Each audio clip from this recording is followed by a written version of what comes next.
Good afternoon, everybody. Good afternoon. How are we today? Good. During his inaugural address, President Trump promised that America would be a manufacturing nation once again, and liberal pundits mocked him for it. But those critics were proven wrong once again. On the heels of President Trump's Oval Office meeting with Apple CEO Tim Cook last week, Apple just announced its largest ever commitment to American jobs and industry, with plans to spend and invest more than $500 billion in America over the next 4 years. Over the course of the current Trump administration, Apple plans to hire around 20,000 new workers, creating high-paying jobs right here in America. And the investment isn't limited to one specific region of our country. Apple teams and facilities will expand all over our country in Arizona, California, Iowa, Nevada, North Carolina, Michigan, Oregon, Texas, and Washington. With President Trump in charge, America is open for business. Apple CEO Tim Cook said it best in the company's announcement: "We are bullish on the future of American innovation." On top of this incredible Apple announcement, President Trump already announced more than $1 trillion in pledged investments into the United States. And on another important note that the American people entrusted President Trump to fulfill, this administration's efforts to seal the border continue to prove extraordinarily successful. In President Trump's first month back in office alone, illegal border crossings hit lows not seen in decades, down 94% over the past year, while interior arrests are up 134%. And this past Saturday, this is a significant statistic that I wanted to share with all of you, there were only 220 illegal border crossings on Saturday. This is a 15-year low. Think about that in comparison to the amount of illegal border crossings we saw under the previous administration. Fox recently reported that a San Diego migrant shelter is closing its doors after saying they have not received new asylum-seeking families or individuals since January 20th. We all know what happened on January 20th, don't we? And yesterday, New York City Mayor Eric Adams announced that the massive Roosevelt Hotel migrant shelter in Manhattan will shut down in the next few months. We're also seeing a reverse migration effect. There are now verified reports from the Associated Press of migrants abandoning their journey to the United States and heading back home. This is the first time the Border Patrol has received these reports since 2020, during President Trump's first term. The returning migrants claimed in interviews that the new heavy security posture adopted by the Trump administration was a significant reason for their decision to return to the countries of their origin. Overall, the American people continue to overwhelmingly give President Trump very positive remarks. Nearly every one of President Trump's policy initiatives are receiving strong majority support, and I have noted that in every briefing since Inauguration Day. 81% of Americans support deporting illegal migrant criminals from our nation's interior. 76% of Americans support the DOJ-led efforts of a full-scale investigation to find and eliminate fraud and waste in government expenditures. Again, this is from a Harvard-Harris poll, a very legitimate pollster. 76% of Americans support closing the border. 69% of Americans support President Trump's common-sense efforts to ban men from women's sports. As you all know, we celebrated that executive order at the White House a couple of weeks ago. 65% of Americans support the president's efforts to eliminate all preferences by race in the hiring and awarding of government contracts, which is another pledge that DOJ is working hard to fulfill. And 61% of Americans, vast majority, support the president's plan for reciprocal tariffs to ensure that other countries are treating us the way we have always been treated. Despite what many Democrats and media members want you to believe, the Trump agenda is not only necessary, but it is overwhelmingly popular. Why? Because it's driven by common sense. And finally, as you all saw yesterday, a federal judge denied the Associated Press's emergency motion for a temporary restraining order against myself, our Deputy Chief of Staff Taylor Budowich, and our Chief of Staff Susie Wiles for our decision to remove the Associated Press from the White House press pool for certain and special events. The judge's ruling, upholding our decision to deny the Associated Press such privileged access, reinforces the truth. And it reiterates what I said from this podium last week when that suit was filed. Asking the President of the United States questions in limited spaces, such as the Oval Office in Air Force One, is a privilege that unfortunately has only been granted to a few. It is not a legal right for all. The Trump administration has already proven to be the most transparent ever, and this president, the most accessible in history. This is evidenced by President Trump's daily press conferences in the Oval Office, where he takes many questions from the journalists who have the honor and privilege of standing before the beautiful Resolute desk. The president and this entire White House are committed to ensuring the American people continue to receive this same level of historic transparency, access, and visibility. In fact, we want to double down and give even greater access to the American people. We want more outlets and new outlets to have a chance to take part in the press pool, to cover this administration's unprecedented achievements up close, front and center. As you all know, for decades, a group of DC-based journalists, the White House Correspondents Association, has long dictated which journalists get to ask questions of the President of the United States in these most intimate spaces. Not anymore. I am proud to announce that we are going to give the power back to the people who read your papers, who watch your television shows, and who listen to your radio stations. Moving forward, the White House press pool will be determined by the White House press team. Legacy outlets who have participated in the press pool for decades will still be allowed to join, fear not, but we will also be offering the privilege to well-deserving outlets who have never been allowed to share in this awesome responsibility. Just like we added a new media seat in this briefing room, legacy media outlets who have been here for years will still participate in the pool, but new voices are going to be welcomed in as well. As part of these changes, we will continue the rotation amongst the 5 major television networks to ensure the President's remarks are heard far and wide around this world. We will add additional streaming services which reach different audiences than traditional cable and broadcast. This is the ever-changing landscape of the media in the United States today. We will continue to rotate a print pooler who has the great responsibility of quickly transcribing the President's remarks and disseminating them to the rest of the world. And we will add outlets to the print pool rotation who have long been denied the privilege to partake in this experience, but are committed to covering this White House beat. We will continue to rotate a radio pooler and add other radio hosts who have been denied access, especially local radio hosts who serve as the heartbeat of our country. And we will add additional outlets and reporters who are well-suited to cover the news of the day and ask substantive questions of the President of the United States, depending on the news he is making on that given day. This administration is shaking up Washington in more ways than one. That's what we were elected to do.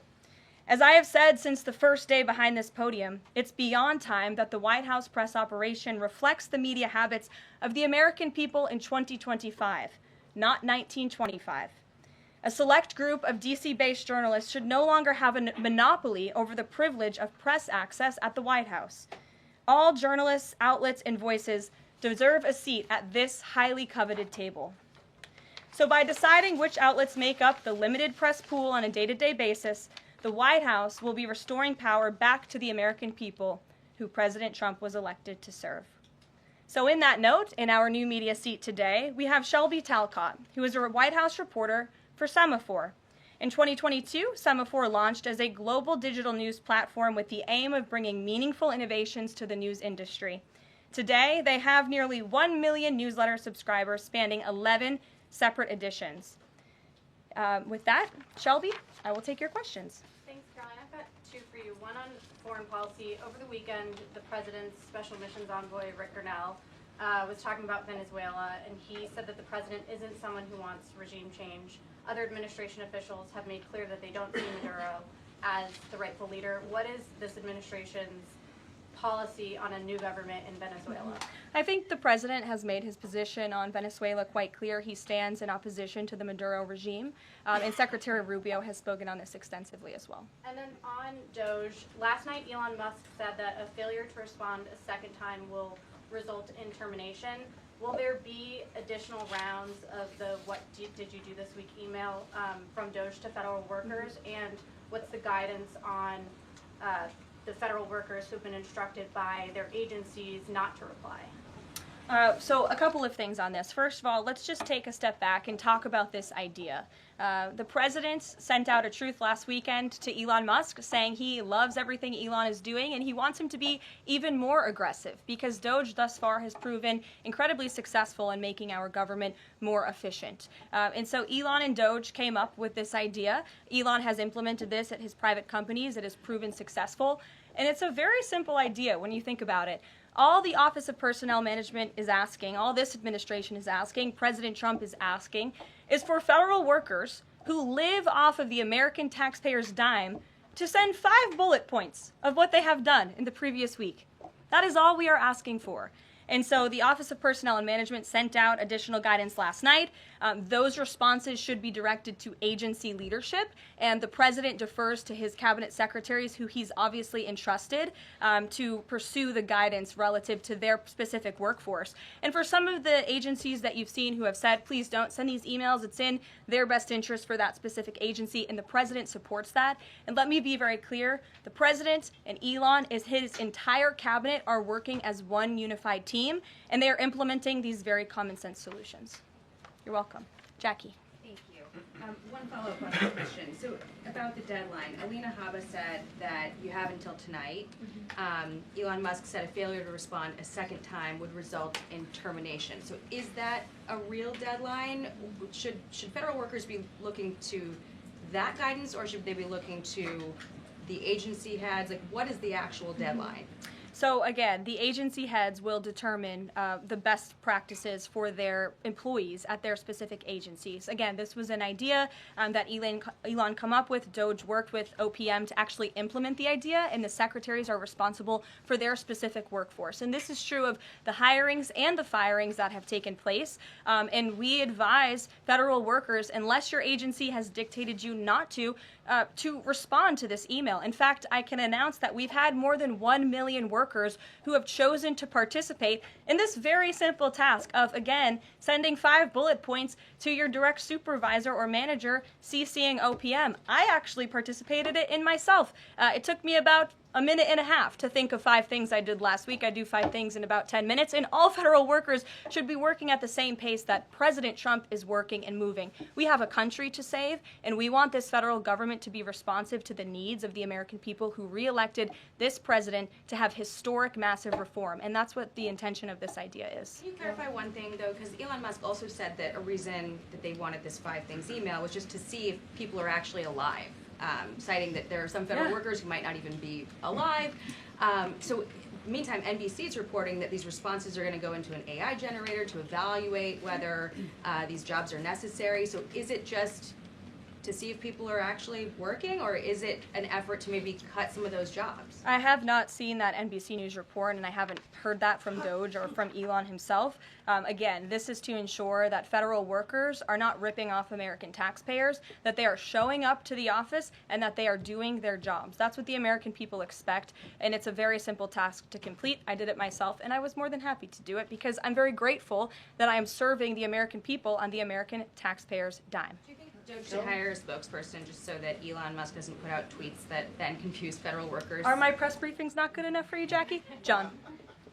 Carolyn, thank you. In the ruling by Judge McFadden yesterday, who dismissed the lawsuit that AP brought against yourself and your team members here, President Trump, in there he said, why not just do away with the entire White House Correspondents Association along with it, because essentially they have no authority, they just usurped it. What is your reaction to that? Well, first of all, John, it's great to see you. And you are one of those individuals who has you're on a streaming platform that hundreds of thousands of people tune into every day. So it's great to see you in the briefing room. I did address that actually in my opening remarks by announcing that the White House press team in this administration will determine who gets to enjoy the very privileged and limited access in spaces such as Air Force One and the Oval Office. There are, as you know, look at this room, hundreds of journalists who show up to this building every single day and are not granted that luxury of flying flying on Air Force One and asking the President of the United States questions. And so we want to ensure, again, everyone has a seat at that highly coveted table. But alas, the legacy media outlets who have been doing this for quite some time and have invested resources into covering the White House, their spots will remain, just like they have in this briefing room as well. Sure. Steve. Could you give us an update on the negotiations around the Ukraine minerals deal, and when is President Zelensky going to come visit? So the president talked at length about this yesterday, the critical minerals deal with President Macron, and in the more than hour-long press conference he gave all of you in the Oval Office himself. There hasn't been significant updates since the president's remarks last night, but I will just reiterate his position. It's critical that this deal is signed. He expects President Zelensky to sign a deal. This is to recoup American tax dollars that have been funding Ukraine's national defense.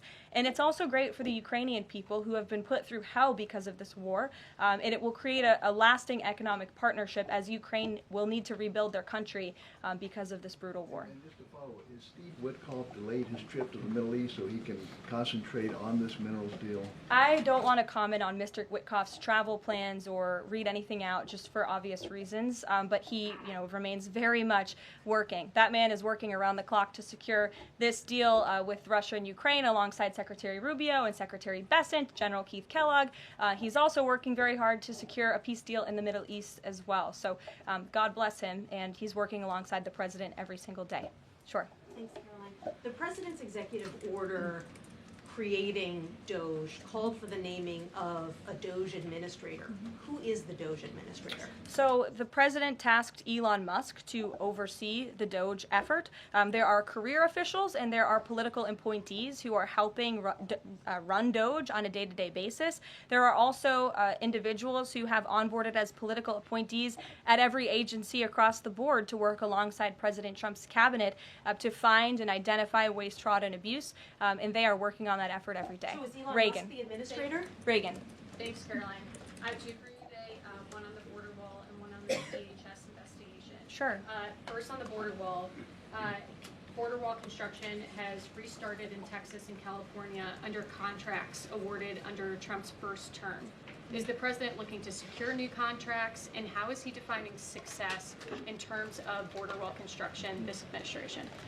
The border wall is a signature promise of President Trump's campaign. He talked about it way back in 2015 and 2016, and people laughed at him for bringing up this idea. It's proven to be not only an idea that he delivered on in his first term and continues to deliver on in his second term, but it's also proven to be highly effective.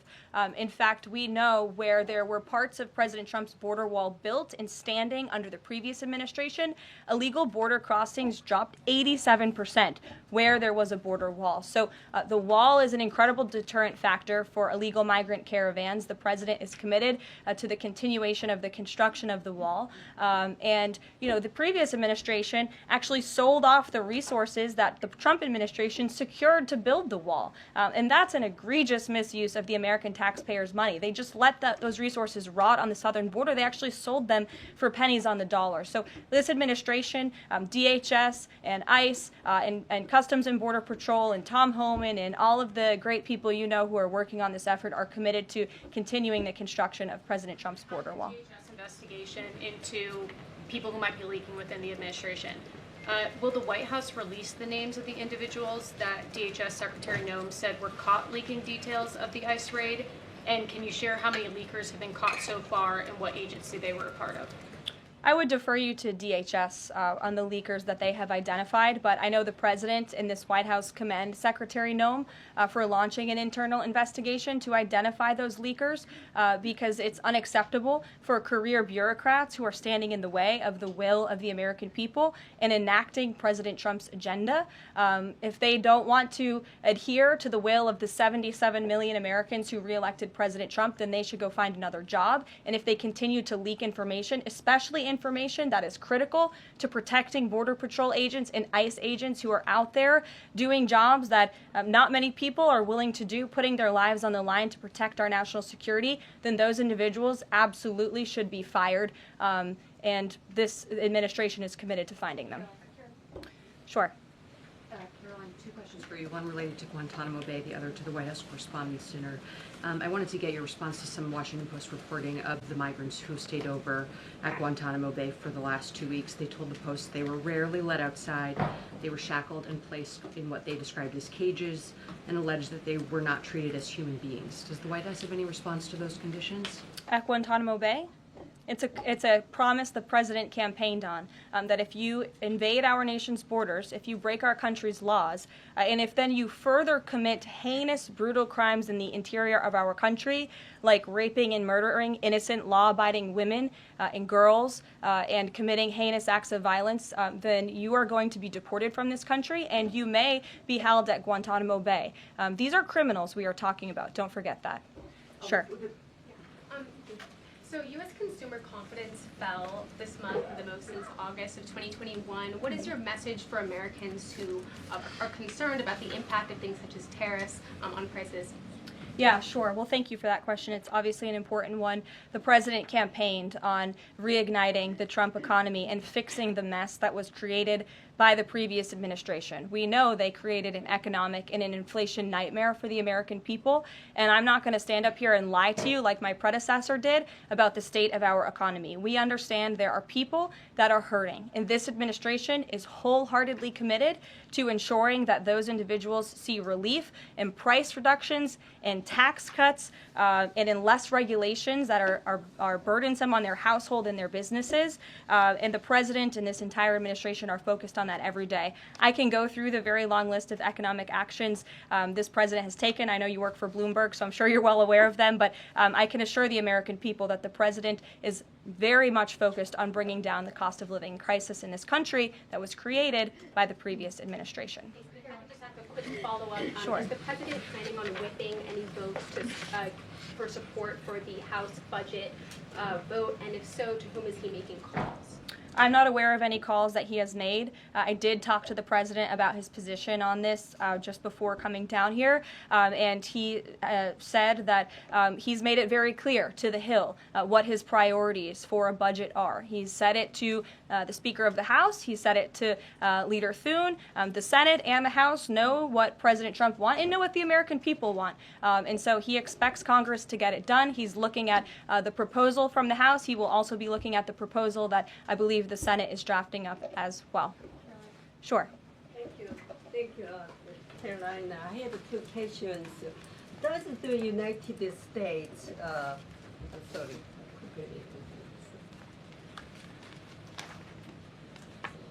Well, why don't you identify your question and I'll come back to you. Sure, go ahead. So, what guarantee that Israel will withdraw from Lebanon soil after 2 weeks, as the ceasefire terms indicates? I'm not sure about the guarantee that you're referring to. I can tell you that this administration remains very much engaged. We know the deadline for the Phase 1 ceasefire is imminent. So Steve Witkoff, whom I mentioned earlier, and the president's administration and his team and the president himself remain very much engaged. We want to see the ceasefire continue, and the president has made it very clear he wants to see all of the hostages who have been held in captivity in Gaza returned home. Jeff. Caroline, I was wondering if is Elon Musk going to attend the president's first cabinet meeting tomorrow? He is, as a matter of fact. I spoke to the president about that before coming down here as well. And Elon, considering he is working alongside the president and our cabinet secretaries, this entire administration will be in attendance tomorrow just to talk about DOJ's efforts and how all of the cabinet secretaries are identifying waste, fraud, and abuse at their respective agencies. We look forward to the meeting tomorrow, and I think you'll be hearing from the president and his cabinet where they're on campus tomorrow. I hope you guys are excited. Since some of those cabinet members were caught off guard by the email Nobody was caught off guard. A few departments said they were caught off guard. The FBI was, the DOJ was. Did anonymous sources say that, or did the cabinet secretary say that? The cabinet secretaries and others have said that they were not aware that this was happening. So I'm wondering, will there be a give and take tomorrow at the cabinet meeting? Is Elon Musk or the president open to any type of dialogue about who is actually in charge of the chain of command of these workers? I would reject the premise of your question, Jeff. The cabinet secretaries have not said that. I know anonymous sources, probably career bureaucrats, have leaked that to many of you in this room. But as I said at the beginning of this press conference, everybody is working as one team, and the president respects the decisions of his cabinet secretaries to tell their staff, not to respond to that email because they did so out of interests of national security, and they don't want to obviously risk confidential information. It's pretty common sense. Dasha. Musk has obviously been doing a lot of work. He's been working every day, and a lot of the time weekends. He is designated as a special government employee, which means that he can only work 130 days per year. Is the White House expecting him to limit his work to 130 days, or are you going to work around those rules? Do you want to see him extend beyond the 130 So days? today is February 25th, so I think we've been here about 35 days, roughly. So ask me in another 100 days. Daniel. Karoline, thank you. You opened up with a major announcement from Apple, $500 billion, 20,000 jobs, doubling its advanced manufacturing fund. Yeah. What does that signal that such a global brand would make what it called its largest ever spend commitment just a month into President Trump's second term? What does that signal about his economic vision for the country? President Trump is a deal maker, and he has restored confidence in business leaders around this entire world. Apple is one of the largest companies on the face of the planet. They employ hundreds of thousands of Americans, but the president wants to see more Americans employed, more investments here in the United States of America. And this is another fulfillment of the president's campaign promises. I recall President Trump at his rallies on the campaign telling the world that if and when I am elected, America is going to be back, and we want your investments to be driven onshore. We want you to hire American workers, and you will have the lowest regulatory burden, the lowest tax cuts, and the president has already proven he's committed to slashing regulation. He's counting on Congress to implement those tax cuts. And so people are encouraged by the president's, again, as Tim Cook called it, they're bullish about American innovation because of the leadership of this president. And it's a stark contrast to the leadership of the previous administration, Joe Biden, who I don't think spent any time trying to recruit any investments or jobs here at home. Mary.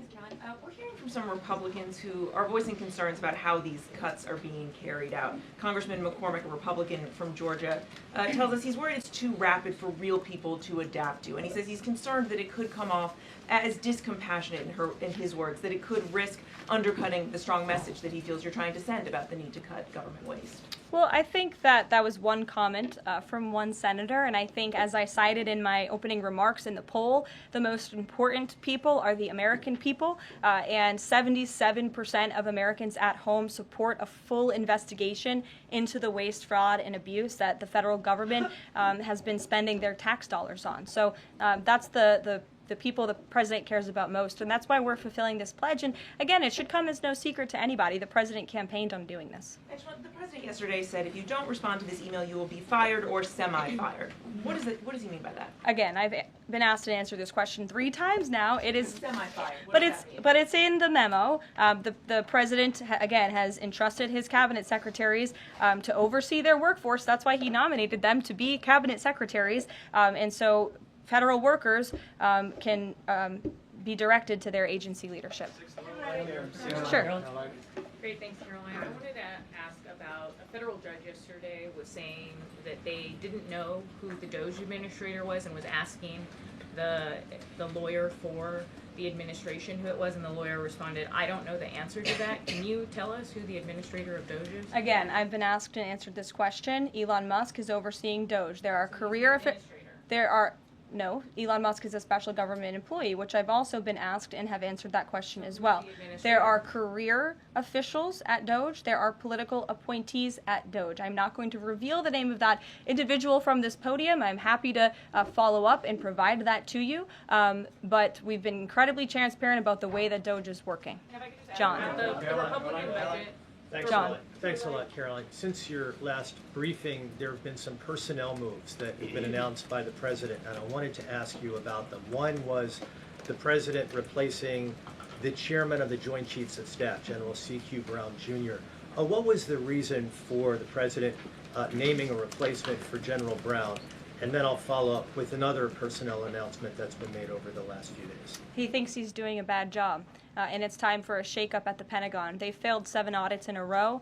The trust in our United States military amongst the war fighters is low.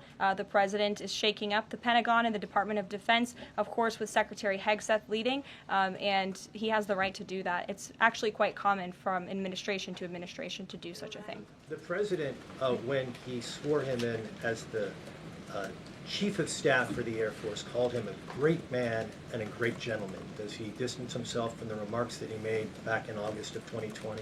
I think replacing him speaks for itself. James. James. One other one, if I'm sorry, thank you.